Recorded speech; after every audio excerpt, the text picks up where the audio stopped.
Suamiku sangat perhitungan. Assalamualaikum warahmatullahi wabarakatuh. Apa kabar Bunda? Semoga Allah selalu memberikan kebahagiaan. Betapa hancur hatiku saat mendengar suamiku meminta izin menikah lagi. Bukan aku tak setuju poligami, aku setuju saja. Tapi suamiku belum bisa membuatku bahagia bagaimana dia ingin berpoligami. Suamiku sangat kaya, tapi dia juga sangat perhitungan. Apapun yang dia keluarkan untukku, aku harus menggantinya. Misalkan dia membelikan aku mobil, aku harus mencicil mobil itu dari hasil kerjaku. Aku seperti mempunyai hutang seumur hidupku. Padahal seorang suami memang wajib menafkahi istrinya dan memberikan penghidupan yang paling layak.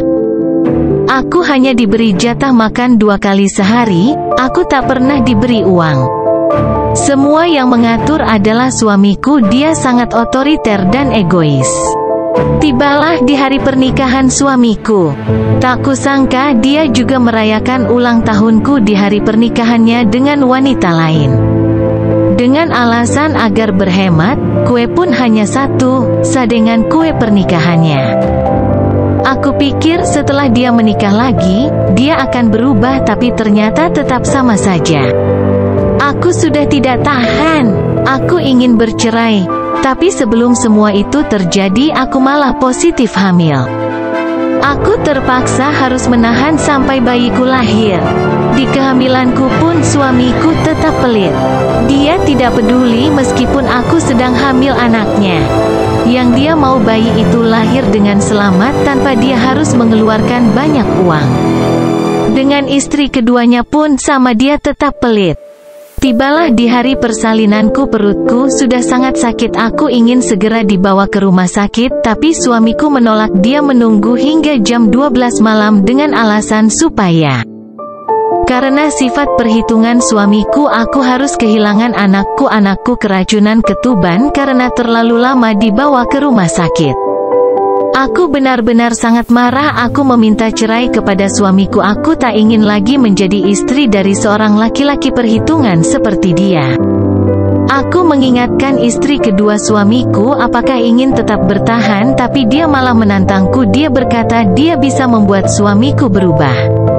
Aku hanya bisa tersenyum. Aku yang sudah 5 tahun bersama saja tetap diperlakukan sama sampai sekarang. Lalu aku pergi dan mengurus gugatanku. Suamiku juga tidak peduli meskipun dia harus kehilangan anaknya. Yang dia pikirkan adalah dia sudah buang-buang uang ke rumah sakit, tapi anak kami tak bisa selamat. Sekarang aku sudah bebas dari suami yang perhitungan itu. Aku mulai mencari pekerjaan agar bisa membiayai hidupku. Tapi saat akan interview kerja, istri dari mantan suamiku menelponku. Dia meminta tolong kepadaku agar dibawa ke rumah sakit. Karena penyakit mahnya kambuh parah. Aku bingung. Aku sudah dipanggil untuk interview, tapi aku juga dimintai tolong untuk menyelamatkan nyawa seseorang. Demi rasa kemanusiaanku, aku menolong maduku itu. Aku segera membawanya ke rumah sakit agar dia bisa tertolong. Karena suaminya tidak peduli sama sekali. Tapi setelah berjuang beberapa waktu, dokter mengatakan kalau istri mantan suamiku itu meninggal sebab telat dibawa ke rumah sakit. Aku memarahi mantan suamiku. Dia lebih mementingkan pekerjaannya dan uang daripada menolong istrinya yang sedang kesakitan. Dia tahu istrinya mengeluh, tapi dia tidak peduli. Di situ dia terlihat sangat menyesal. Kukira dia menyesali kematian istrinya, tapi ternyata dia sedih karena proyek yang dia tangani gagal dan dia rugi besar. Aku benar-benar muak dengan sifat perhitungannya. Aku pergi dari sana. Aku tak sanggup melihat kejadian yang sangat mengerikan seperti itu. Tak lama setelah itu, ternyata mantan suamiku masuk rumah sakit jiwa.